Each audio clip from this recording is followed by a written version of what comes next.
seas were growing, and the weather was just going downhill rapidly. And all of a sudden, all hell broke loose. The waves were just beating the barge up from the outside. This big, huge vessel was actually going down. Mother Nature just wasn't going to let us go. From the Weather Channel, this is Storm Stories with meteorologist Jim Cantore. October 1995. Hurricane Opal devastates the Yucatan Peninsula along Mexico's Gulf Coast. 19 people die. A week later, a second hurricane thunders toward the same region, Hurricane Roxanne. It's a Category 1, brewing winds at more than 90 miles an hour. By October 10th, Roxanne is about 500 miles east of an oil barge named DLB 269. The crew of the 400-foot vessel is closely watching the path of the hurricane. Usually when a hurricane comes through, first thing they would do is either tow you in all the way to the beach, or they would tow you in the shallow water. Ordwayne Paul Chauvin, OP for short, knows it's a little early to take action. OP is one of 245 crew members on board DLB 269. The crew is working to assemble oil pipelines on the bottom of the ocean for a Mexican and American-owned offshore drilling company. Some of the men shoot home video to send back to family members in the U.S. Hey, Mitch, say hi to your audience here. They're getting all ready. They're short neck. 27-year-old diver Phil Richard has been on board the barge since the summer. When the diving industry, your life depends on mechanical things, obviously, but they also depend on several other people on the surface. And it's like it became a big family. With Hurricane Roxanne now moving closer, the crew takes early precautions.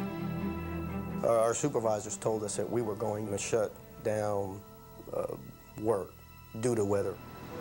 Around 6:45 a.m., Phil Richard is assigned to help secure the ocean floor worksite, 180 feet below.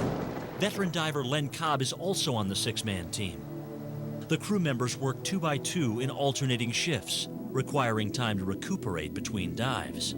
Len is confident they can finish the job and be long gone before Roxanne comes calling. We'd survived close calls with hurricanes my whole career. We'd wait till it actually started getting rough to run from the weather. An hour later, the men finish their job. They are raised to the surface in a specially pressurized diving chamber, which is then hoisted on the deck of the barge. There, they will have to wait 3 days to adjust to the pressure change. Leaving the chamber too soon could result in the deadly condition known as the bends. Your body absorbs all these gases under pressure. When you come up too fast, they turn into bubbles, and they could lodge in your spine, your central nervous system, which can paralyze you or kill you. While the dive team waits inside their chamber, supervisors continue to monitor Roxanne. Around 1 p.m., the hurricane is upgraded to a Category 2. It is now less than 400 miles away and moving directly toward DLB 269. 2 tugboats are called in to tow the barge to safer waters, the Captain John and the North Carolina. It was getting worse because of the rocking that was going on. You could hear the water sloshing back and forth. By 8 p.m., Roxanne has gained even more strength. It is now a Category 3 hurricane.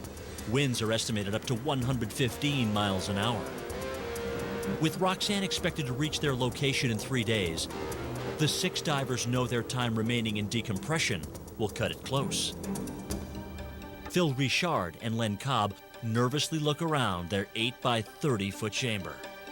You're in there until that hatch pops, and if it pops too early, you're going to get bent and probably die.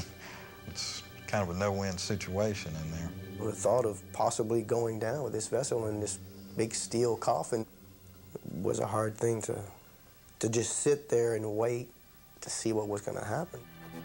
The following day, October 11th, it becomes apparent that Roxanne is going to catch DLB 269. Company officials are aware of an experimental treatment that helps speed up the decompression process. Around 1 p.m., supervisors radio for instructions on the 10-hour treatment. Normally it would have taken us about 3 to 4 days from that depth. And they were afraid the storm would be on top of us by then. The superintendent said, guys, we've got to get you out of this system. We're going to have to do an emergency decompression. Dive technician O.P. Chauvin is in charge of administering the gases for the experimental procedure. As it begins, he is worried the divers may not survive. I've been through a couple of those in my career where divers didn't come out of a chamber correctly. Some were friends, you know, and that's rough. We just laid there doing our breathing treatment. There was no talking going on, there was no joking, there was no nothing. By 3:30 p.m., Hurricane Roxanne is creeping closer. It is now less than 100 miles away. 20-foot waves begin to slam the barge. The two tugboats struggle to maintain their westerly course in 70-mile-an-hour winds. 32-year-old diver Mitch Pfeffer is on the deck of DLB 269, helping to batten down the hatches. It was getting darker, the seas were growing, and the weather was just going downhill rapidly. We already had 1 foot to 2 foot of water on the deck. And she was taking a real heavy pounding with the seas coming over the bow. Around 4 p.m., something goes wrong. One of the tow lines from the tugboat, Captain John, breaks loose. When they snap, it's like a bungee cord and could cut you in half if you're anywhere near it. The on-deck crew scrambles to reestablish the line. Without these cables, the barge will be at the mercy of the sea. Inside the decompression tank, the 6 divers are powerless to help. Len Cobb and Phil Richard are counting the minutes until their release. We all thought of families and friends and relatives, and I had a newborn son. And the thought of me orphaning my son, you know, that was really hard to take.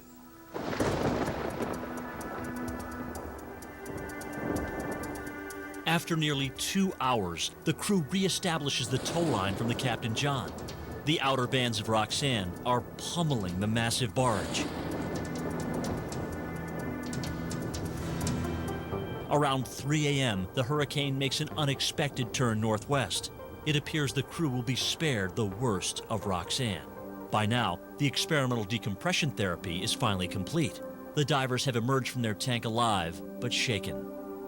The men are amazed they have survived the experiment and Roxanne. We were pretty surprised because it had actually gotten pretty nice. You know, it looked like everything was going to be okay. Over the next 24 hours, Roxanne heads northwest toward Texas, where it is downgraded to a tropical storm. But unpredictable Roxanne has one more surprise in store. On October 14th, it slams into a low-pressure system moving south along the Gulf Coast. The collision sends the storm south, back into the Bay of Campeche. By 7 a.m., Roxanne is once again back to hurricane status, heading straight for DLB 269. We heard that it was turning around, and we were still out there. The following morning, Roxanne is still a Category 1.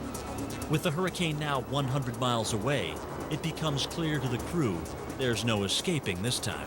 The waves were just beating the barge up from the outside, and every time the wave would hit, it would just shutter the barge. DLB 269 is quickly taking on more water than it can pump out. Next thing I know, superintendent come walking through the door. And he said, "Get your life jackets on." And I went, "What?" We put on our knives, compass, flashlights, the kind of thing that I would use when I'm going into the water. No one wants to be caught below deck if the barge or the 2 tugboats capsize in the storm. By mid-afternoon, the outer bands of Hurricane Roxanne are bearing down on the 3 vessels. The barge is listing dangerously. The angle was so severe that we had to drop to our hands and our knees. Mitch Pfeffer looks to diving veteran Len Cobb for encouragement. I mean, I was just kind of joking with him, and I said, hey, Len, you've seen worse than this. Didn't want to scare him. It was some of the worst I'd ever seen. As Roxanne whips up 20 to 30-foot waves and wind speeds estimated up to 85 miles an hour, the men aboard DLB 269 become more desperate by the minute. I had that little bag that I was walking around with all day with all my personal stuff. I just dropped it. I knew that I would need both of my hands from there on in. It was very clear to me that we were going to die right there.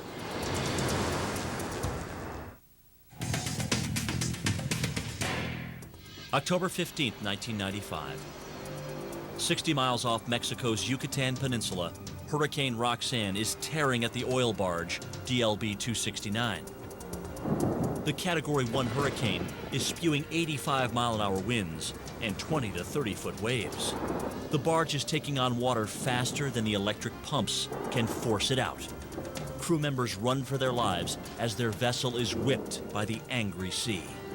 I never thought in my whole life, I worked offshore, that I'd be on a sinking vessel. And this barge was going to do it. The two tugboats that control the barge's movement are now struggling to keep the vessel afloat. Tow lines are unraveling like pieces of string.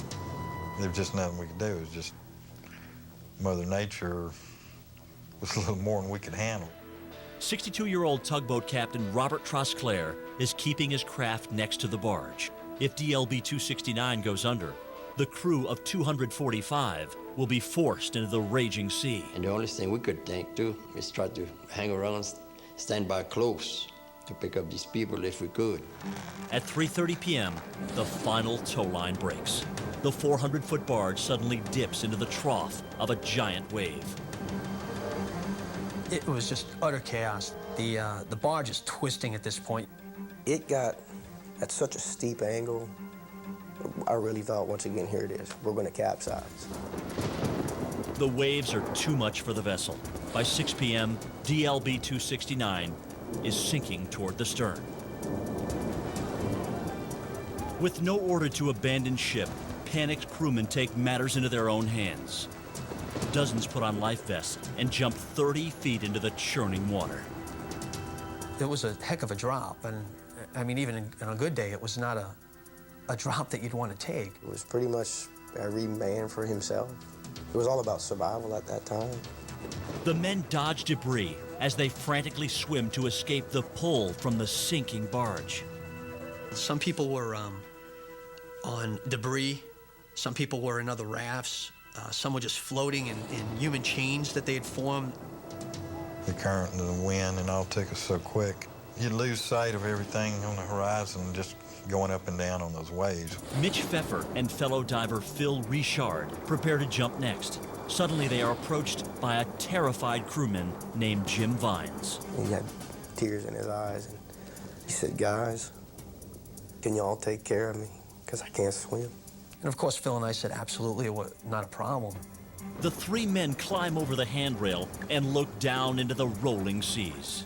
It was about a 50-foot drop to the water because of how it was sinking.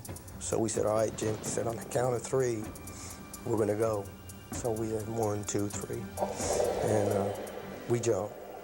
But Jim never did. Phil and Mitch look upward and see their friend clinging to the rail of the sinking vessel. We shouted and yelled for him to jump, and he never did. It's so loud at this point. The barge is twisting, and all the steel was just making ungodly noises. So Mitch and I we just hung on to each other because of the wind and everything that was going on. Phil spots an overturned life raft swarming with survivors. He and Mitch swim toward it and manage to find room to grab on. The raft would just go up one wave, down the next, up one wave, down the next. I mean, these waves would just not stop. We were riding these huge 40, 50-foot waves, big walls of water coming down on you. People were just wide-eyed, stared, fear in their eyes, shock. There's no amusement ride that could ever duplicate what we were going through. It was intense. A half-mile away, Len Cobb is clinging to a toppled life raft with a few other survivors. They are still fighting to stay above the thrashing seas. Len is suddenly distracted by a creature moving in the water. I saw dolphins in the wave, like 15, 20 feet above me, just like they were having a good time, you know, just playing, and they were looking at us, watching us. Moments later, the tugboat North Carolina maneuvers alongside the men. Len Cobb and others manage to grab hold and climb aboard. On the other side of the sinking barge, Phil Richard and Mitch Pfeffer spot the second tugboat, the Captain John.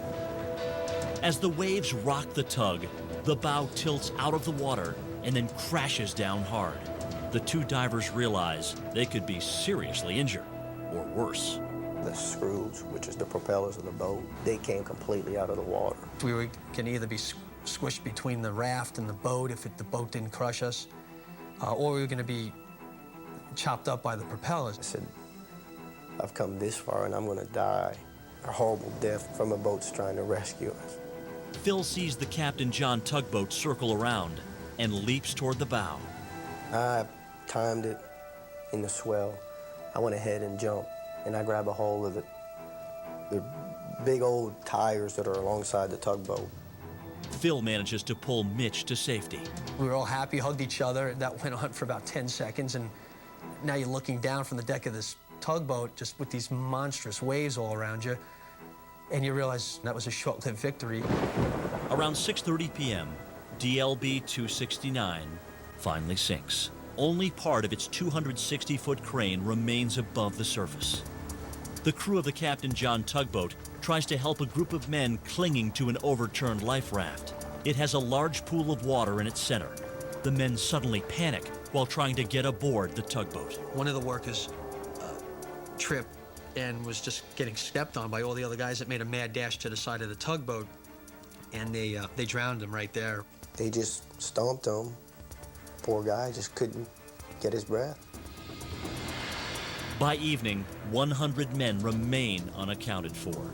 Around 9 p.m., the North Carolina tug crew spots O.P. Chauvin floundering in the water. They throw him a line, but his hands are too numb to grab hold. I drifted away from the boat, and the boat was already gone. Now I think, I'm by myself.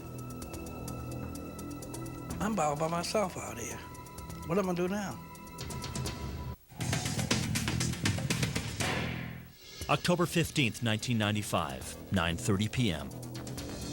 60 miles off Mexico's Yucatan Peninsula, Hurricane Roxanne is bearing down on survivors of the oil rig DLB 269.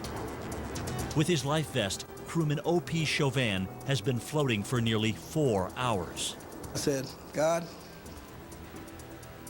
I guess you're gonna have to take me, because I can't fight anymore. Tugboat Captain Robert Trosclair braves the 30-foot waves and 85-mile-an-hour winds to locate survivors. I couldn't see too good, you know, but I could see that there was a lot of people just floating around with life jackets. And sometimes you'd go to one, it was just an empty life jacket.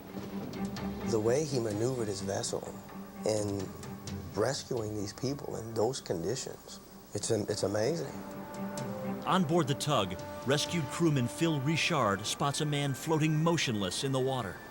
This person turned out to be Jim Vines, who had asked us to help him.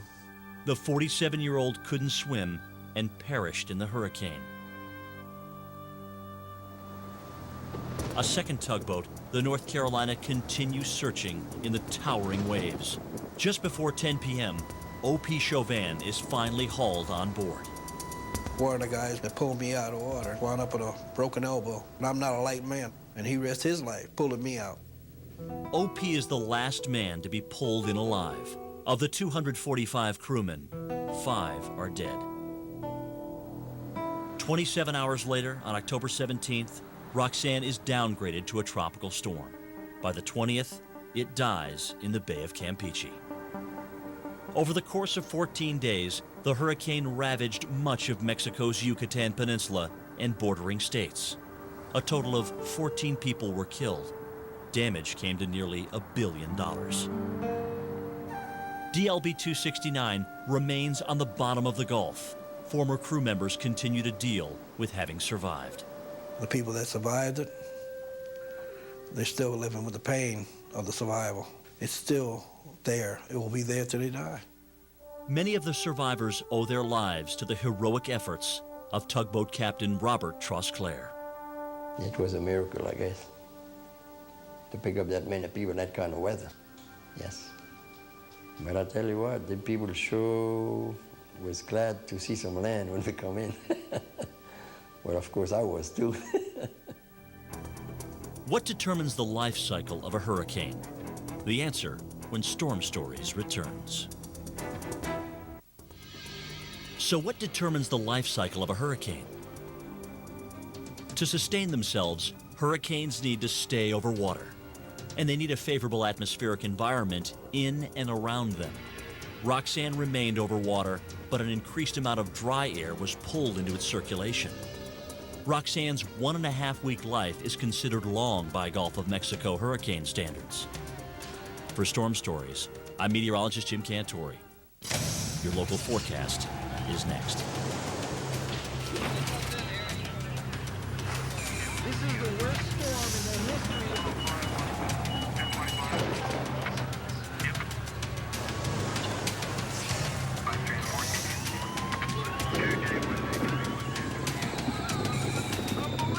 Chapter 1960.